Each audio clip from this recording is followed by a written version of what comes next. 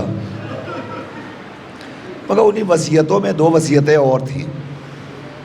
ایک وصیت یہ تھی, یا ابوالحسن, جب میں مر جاؤں تو میرے مر جانے کے بعد میری قبر پر آ کر قرآن کی تلاوت کیجیے گا. میرے مرنے کے بعد مجھے فاتحہ ضرور پڑھیے گا. عزیزو, شہزادی کو کیا قرآن مجید کی تلاوت اور فاتحہ کی ضرورت تھی؟ شہزادی کو ضرورت تھی؟ نہیں. پھر شہزادی یہ وصیت کیوں کر رہی ہیں؟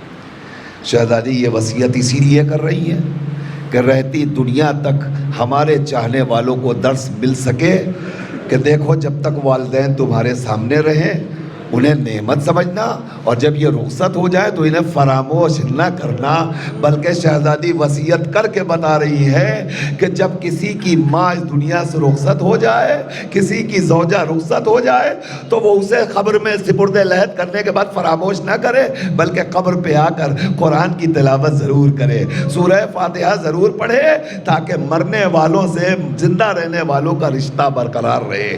لہذا شہزادی نے وصیت کی، اور ایک وصیت اور سنیے، میرا بیٹا حسین، اسے پیاس بہت لگتی ہے، اللہ اکبر، میرا لال راتوں کو اٹھ اٹھ کر کے پانی کی تمنا کرتا ہے۔ جب میرے حسین کو پیاس لگتی تھی تو میں اٹھتی تھی اور حسین کو پانی پلا دیا کرتی تھی۔ یا علی، میرے بات کہیں ایسا نہ ہو کہ میرا لال حسین پیاس سے تڑپے اور اسے کوئی پانی دینے والا نہ ہو۔ لہذا شہزادی نے وصیت کی، حسین کا خیال رکھیے گا، حسین پیاسا نہ رہے۔ بس ارباب اعضاء گفتگو مکمل کر دی، مجلس مکمل ہو گئی۔ آخری جملہ حق مجلس ادا کر لیجئے گا، رو لیجئے گا، بس کافی ہے اتنا۔ روایت کہتی ہے ساری وصیتوں پہ مولا کائنات نے عمل کیا۔ پہلی وصیت، مجھے غسل آپ دیجئے گا۔ شہزادی، یہ کیوں آپ وصیت کر رہی ہیں کہ علی غسل آپ دیجئے گا؟ ارے مردوں کو مرد غسل دیتے ہیں، عورتوں کو عورتیں غسل دیتی ہیں، آپ علی سے کہہ رہی ہیں، وہ بھی شوہر سے کہ آپ مجھے غسل دیجئے گا؟ شہزادی یہ وصیت کیوں کر رہی ہیں؟ شہزادی آواز دیں گی، یہ وصیت تمہاری ابھی سمجھ میں نہیں آئے گی۔ ہم نے کہا کب سمجھ میں آئے گی؟ کہا جب غسل وصیت پہ عمل کرنے کا وقت آئے گا تب تمہیں پتہ چلے گا۔ ہاں ارباب اعضاء، اب ہم نے دیکھا جب شہزادی رخصت ہو گئی، میرا مولا شہزادی کو غسل دینے آیا، تو اب روایت بتاتی ہے غسل دیتے دیتے ایک مرتبہ علی چیخ مار کے روئے، واہ سیدہ، واہ غربتا۔ جب علی چیخ مار کے روئے، ایک مرتبہ سلمان نے پوچھا، مولا ہم نے آپ کو کبھی اس طرح چیخ مار کے روتے ہوئے نہیں دیکھا، کیا وجہ تھی جو آپ اس طرح غسل دیتے دیتے چیخ کے روئے؟ تو علی روتے روتے فرماتے ہیں، اے سلمان میں کیا بتاؤں، ارے میں نے غسل دیتے دیتے جب دیکھا، ارے فاطمہ کی پسلیاں ٹوٹی ہوئی، ادھر کی ہڈی ادھر، ادھر کی پسلی ادھر، ارے رسول کی بیٹی اتنے دلوں تک کتنی اذیت میں تھی۔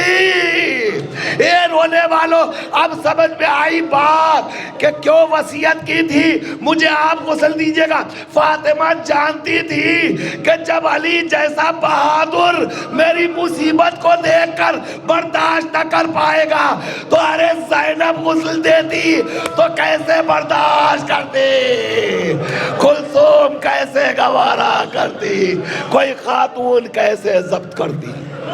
اب سمجھ میں آئی بات؟ علی آپ غسل دیجئے گا، علی نے غسل دے دیا۔ جب میرا مولا غسل و کفن کی منزلوں سے گزر چکا، رات کی تاریکی میں جنازہ لے کر چلا۔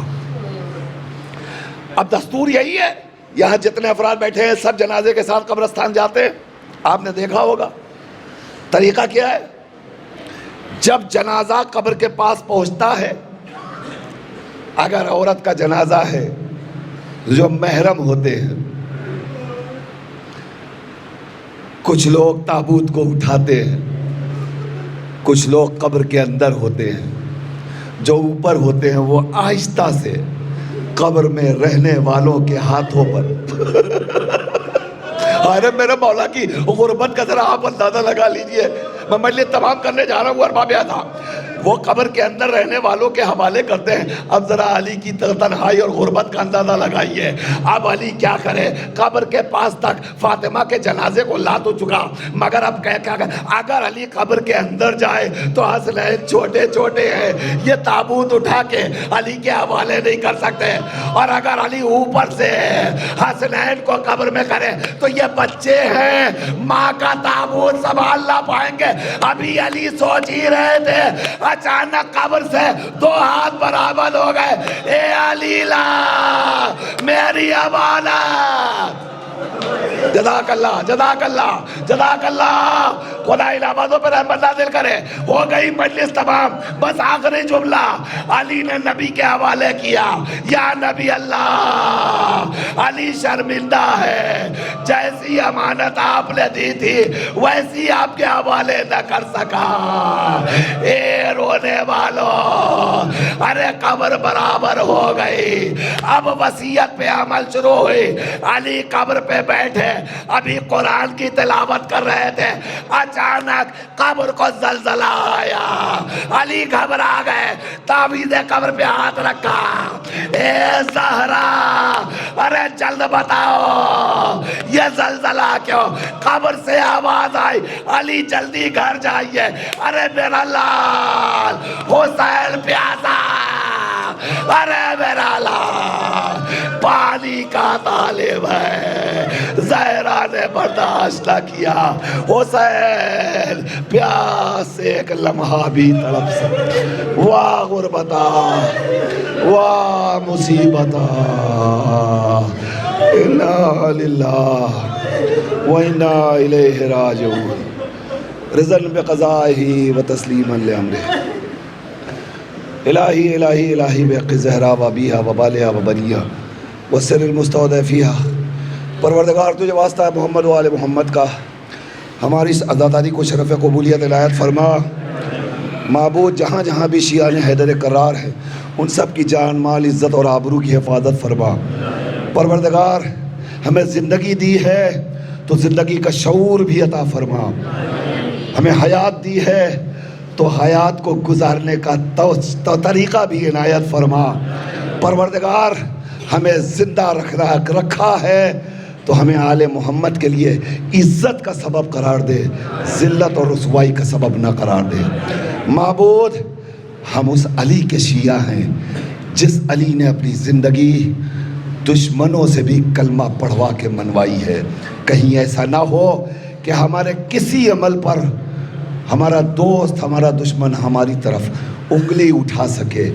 اپنے زندگی کو اتنا پاک و پاکیزہ بنائیے کہ دنیا ہمیں دیکھے اور ہماری ماؤں کے کردار کو سلام پیش کرے، ہم جن کے ماننے والے ہیں ان کے کردار کو سلام پیش کرے، اور دنیا مانے جب علی کے چاہنے والے ایسے با کردار ہیں تو علی کتنا با کردار ہوگا۔ پروردگار ہمیں سچے صراط مستقیم پر سلیقے سے چلنے کی توفیق کرامت فرما، اہل بیت کے سچے عاشقوں میں شمار فرما۔ پروردگار تجھے واسطہ ہے محمد و آل محمد کا، جس مرحومہ کے ایصال ثواب کی یہ مجلس ہے اسے اعلیٰ علیین میں جگہ عنایت فرما، ان کے جملہ گناہان کبیرہ اور صغیرہ کو معاف فرما۔ پروردگار دعا میں افضل ترین دعا، اہم ترین دعا، منتقم خون کربلا، محافظ شیعت، پاسبان مرجعیت، ساکن غیبت، حضرت حجت کے ظہور میں تاجیل فرما۔ عند الظہور ہم سب کو امام کے ناصرین میں شمار فرما۔ ربنا تقبل منا انک انت السمیع العلیم۔ التماس ایک بار سورہ حمد اور 3 بار سورہ اخلاص بآواز بلند مل کر آپ حضرات پڑھ کر مرحومہ و مغفورہ پروین فاطمہ بنت تاجدار حسین، مرحوم تاجدار حسین اور جملہ مرحومین جو اب اس دنیا میں نہیں رہے ان سب کی ارواح کو ایصال فرمائیں۔ بسم اللہ الرحمن الرحیم، الحمدللہ رب العالمین، الرحمن الرحیم، مالک یوم الدین ایاک نعبد و ایاک نستعین اہدنا الصراط المستقیم صراط الذین انعمت علیہم غیر المغضوب علیہم ولا الضالین بسم اللہ الرحمن الرحیم قل هو اللہ احد اللہ الصمد لم یلد ولم یولد ولم یکن له کفوا احد بسم اللہ الرحمن الرحیم قل هو اللہ احد اللہ الصمد لم یلد ولم یولد ولم یکن له کفوا احد بسم اللہ الرحمن الرحیم قل هو اللہ احد اللہ الصمد لم یلد ولم یولد ولم یکن له کفوا احد اللہم صلی علی محمد اللہم صلی ماتم مومنین، آج رات کو ٹھیک 8 بجے اسی بارگاہ میں ذیشان بنارسی کی والدہ کے 40ویں کی مجلس ہے. آپ حضرات سے گزارش ہے کہ اس میں شرکت کریں. بعد مجلس نظر کا اہتمام ہے اور 22 فروری کو مدرسہ السلام علیکم ائمة الہدی ورحمۃ اللہ وبرکاتہ. استودعكم الله وأقرأ عليكم السلام. آمنا بالله وبالرسول وبما جئتم به ودللتم عليه اللهم فاكتبنا مع الشاهدين. اللهم صل على محمد وآل محمد. اللهم صل على محمد وآل محمد.